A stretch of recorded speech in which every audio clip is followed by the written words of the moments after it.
Le Burkina commémore l'avènement du MPSR de 3 années dans la gestion du pouvoir. Que retenir des actions posées? Dans la rétrospective aujourd'hui, nous faisons un gros plan sur les actions du MPSR 2 dans le domaine des mines et de l'énergie, en commençant par la législation pour encadrer le secteur. Des réformes sont opérées, des réformes et des innovations, sans oublier les grands projets en cours pour contribuer à faire baisser les coûts de la production, notamment l'énergie. Le point de Moumouni Wanga. Ceci est une coulée de l'or dans le langage minier. À une certaine époque, elle s'opérait dans des sociétés minières exerçant sur le sol burkinabé sans aucun représentant de l'État. Une pratique qui relève désormais du passé, cela grâce à la volonté du gouvernement burkinabé, sous le leadership du capitaine Ibrahim Traoré, d'instaurer plus de transparence dans le secteur. Cette volonté s'est traduite par l'adoption du nouveau code minier en juillet 2024.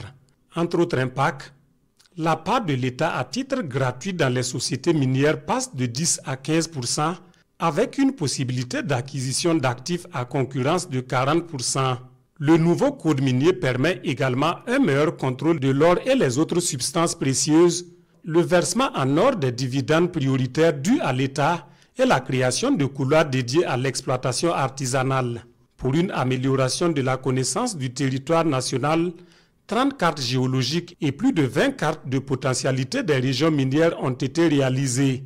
Le développement endogène promu par le président du Faso est une réalité dans le secteur minier.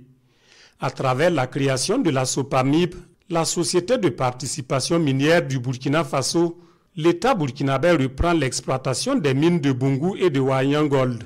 La NEMAS fait place à la SONASPE, la Société nationale de substances précieuses. En 2024, la SONASPE collecte plus de 13 tonnes d'or entre janvier et août, et la tendance va crescendo. Cette année, ce sont plus de 29 tonnes d'or qui sont collectées en seulement un semestre. Pour mieux capter la production artisanale et semi-mécanisée, les artisans miniers sont organisés en coopératives, 16 au total. À ce titre, 146 sites aurifères artisanaux sont enregistrés et plus de 900 artisans miniers identifiés et formés sur les bonnes pratiques d'exploitation minière. En vue de booster la production, une unité de fonte est réalisée au profit de la SONASPE. À cela s'ajoute la mise en place de 2 unités de traitement mutualisées. La première à Mégué dans la région de Oubri et la seconde à Djikando dans le Djoro. Toujours dans le cadre de l'amélioration de la gouvernance, l'on note la mise en place d'une unité de traitement de résidus miniers, à savoir la société Gold End. En 3 ans de gouvernance du MPSR2, le secteur minier a permis le recouvrement de plus de 1600 milliards par les services fiscaux et douaniers. Dans la même dynamique, plus de 146 milliards de francs CFA sont collectés et répartis au titre du Fonds minier de développement. Des études d'amélioration des connaissances du potentiel et d'importants sites d'argile, de kaolin, de sable, de quartz et de pierres ornementales ont été inventoriés et caractérisés. De 2022 à nos jours, l'on note la création de plus de 18 000 emplois directs et 1 millier d'emplois indirects dans le secteur minier. Autant d'innovations qui se constatent également dans le secteur de l'énergie, où les capacités de production ne cessent de se renforcer. En la matière, plus de 6 nouvelles centrales sont déjà réalisées et fonctionnelles, parmi lesquelles les centrales de Gonsé et Nagriongo.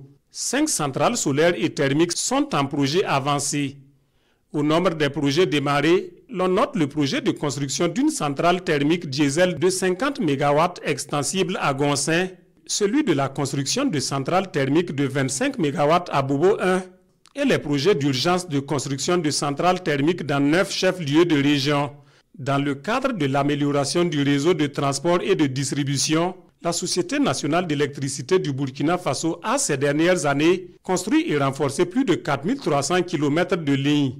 Avec plus de 300 localités électrifiées, plus de 3 400 000 ménages raccordés à l'électricité et environ 500 infrastructures socio-communautaires électrifiées, le département de Yacouba Zabré-Gouba est en passe de relever le défi.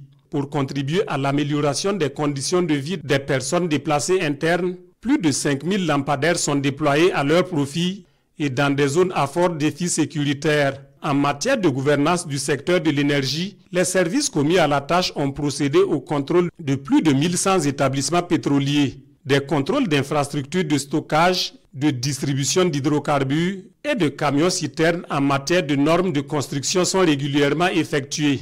Dans l'optique de faciliter le transport des hydrocarbures, un mémorandum est signé avec le Ghana pour la mise en place d'un pipeline multiproduit. S'agissant du programme de développement des centrales nucléaires, des signatures d'un mémorandum d'entente et d'une feuille de route sont intervenues entre Rosatom et le ministère en charge de l'énergie sur la coopération dans le domaine de l'utilisation de l'énergie atomique à des fins pacifiques. Des séances de travail sont organisées aussi bien en terre russe que burkinabé et un comité pluridisciplinaire chargé du suivi des engagements est mis en place. Pour s'assurer de la bonne marche du processus, un accord cadre engage également le Burkina Faso et la Fédération de Russie quant à l'utilisation de l'énergie atomique à des fins pacifiques.